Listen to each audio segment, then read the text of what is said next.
das impulsión para que el caballo meta más los posteriores y solo lo que consigues es que corra más, se agarre a la embocadura o pese más en la mano.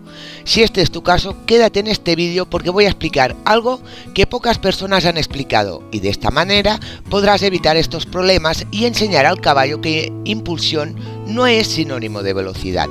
En todos los problemas que he mencionado anteriormente hay un denominador común: mandíbula rígida. Quizás os suene a chino, pero muchísimos caballos van tensos y eso es causa de una mandíbula rígida. La tensión pasa en el dorso y termina en dolor, como nos puede pasar a nosotros cuando hace frío y encogemos los hombros para proteger nuestro cuello. Al final nos duelen las cervicales de llevar los hombros tensos.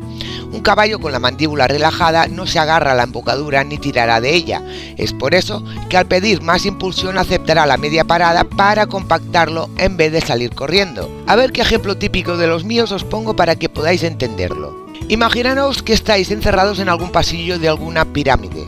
Creo que he visto demasiadas películas de Indiana Jones. Bueno, seguimos. Activáis algo y la pared de detrás de vosotros empieza a avanzar mientras que la de delante no se mueve.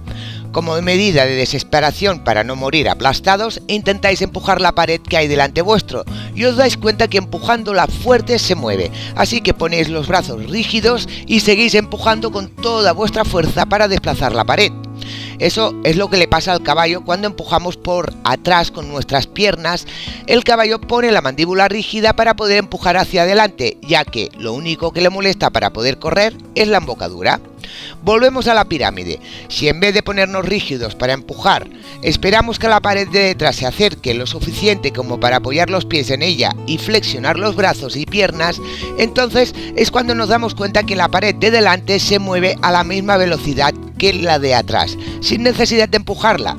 Entonces habríamos encontrado una solución al problema. Pues eso es lo que hay que enseñar al caballo, que no tiene que ponerse rígido para empujar la embocadura, simplemente abombar su dorso y compactarse, y cuando lo haga entonces notará cómo puede ir hacia adelante con fluidez. Este ejemplo ha sido un poco a lo Indiana Jones, pero creo que ha servido para que se entienda lo que quiero explicar.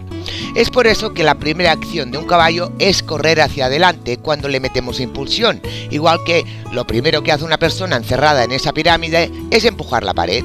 Al final del vídeo os explicaré cómo sale de la situación la persona de la pirámide, pero vamos a lo que nos interesa: cómo enseñar al caballo a relajar la mandíbula.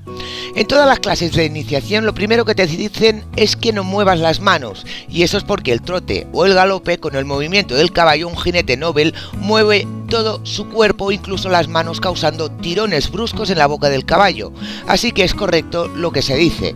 Pero una vez este jinete ya ha ido avanzando y tiene el poder de decidir qué parte de su cuerpo actúa sin que el movimiento del caballo influya, es cuando éste tiene que aprender a comunicarse con el caballo a través de las ayudas corporales: pierna, asiento, manos y peso. En este vídeo nos centraremos en las manos, ya que son la consecuencia de que los caballos sean rígidos de mandíbula. Evidentemente, para que un jinete pueda solucionar este problema tiene que saber llevar un contacto en el caballo. Si no sabéis lo que es esto, os lo explico en este vídeo que dejaré en los comentarios. Pero resumiendo, llevar un contacto es que el caballo se apoye en la embocadura, pero que se apoye, no que tire o se deje caer en ella. Si cuando un caballo se apoya en la embocadura el jinete tiene las manos estáticas sin mover, el problema es que poco a poco la mandíbula se va poniendo rígida, y si encima aumentamos la impulsión es cuando se agarra a la embocadura. Tampoco estoy diciendo que hay que mover las manos provocando tirones, para nada. Simplemente, en cuanto se monta un caballo, hay que estar montando cada segundo. Eso quiere decir que cuando notamos el caballo bien, si no hacemos nada más, unos cuantos trancos más hacia adelante dejará de estar bien. Por ejemplo, hay gente que logra poner un caballo redondo, pero no lo logra mantener redondo. En todo momento tiene que ir corrigiendo el caballo porque se le sale de la mano, se le abre o levanta la cabeza. Esto es porque cuando logra tener la cabeza del caballo en su sitio, se queda quieto sin hacer nada, y entonces el caballo aprovecha esta inactividad del jinete para dejar de esforzarse. Así que con las manos pasa lo mismo. Al mantener la mano totalmente quieta le estamos dando un punto de apoyo, que en un principio es bueno, pero si dicho caballo se apoya demasiado, cuando aumentamos la impulsión se dejará de apoyar para tirar de la embocadura y correr. porque si se apoya demasiado es porque su peso está por la parte anterior del caballo, caído en las espaldas que se le llama, y así nunca meterá los posteriores, todo lo contrario, por falta de equilibrio se precipitará hacia adelante, o sea, aumentará la velocidad. ¿Qué tenemos que hacer entonces? Primero de todo, relajar la mandíbula del caballo, y eso se hace moviendo los dedos de una mano y la otra suavemente. Si el caballo está apoyado en la embocadura lo notará, y esto provoca que su mandíbula se mueva y la descontraiga. Pero cuidado, porque si no tenemos contacto o los movimientos de los dedos son muy exagerados o incluso movemos las manos, eso provocará golpes en los asientos de la boca del caballo y provocará que proteste levantando la cara o quedándose detrás de la mano. Si lo hacemos correctamente, tenemos que notar que el contacto se suaviza. ¿Qué tenemos que sentir para detectar que el caballo ha relajado la mandíbula? Si antes notábamos un peso en nuestras riendas, cuando lo suaviza, ese peso tiene que ser menor. Pero cuidado, no tiene que ser nulo. O sea, no notar ningún peso en las riendas, porque entonces es que hemos perdido el contacto.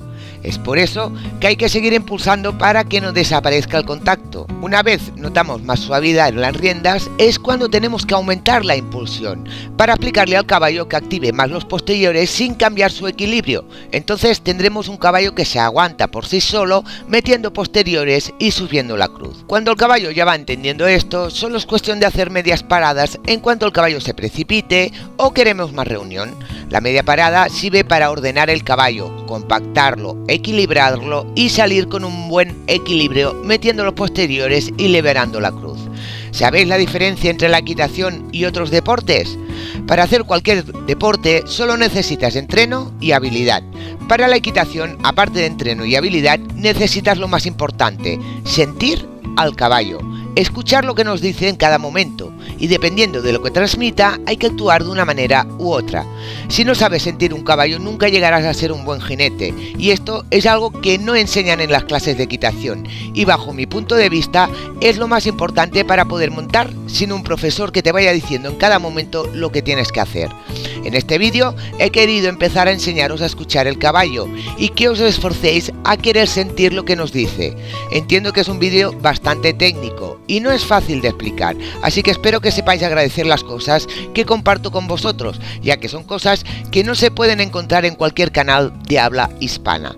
Por cierto, el hombre sale de la pirámide simplemente esperando a que las paredes vayan avanzando y llega un momento que pasa por un pasillo. Entonces el hombre puede liberarse y salir de las dos paredes. ¡Hasta la próxima, caballistas!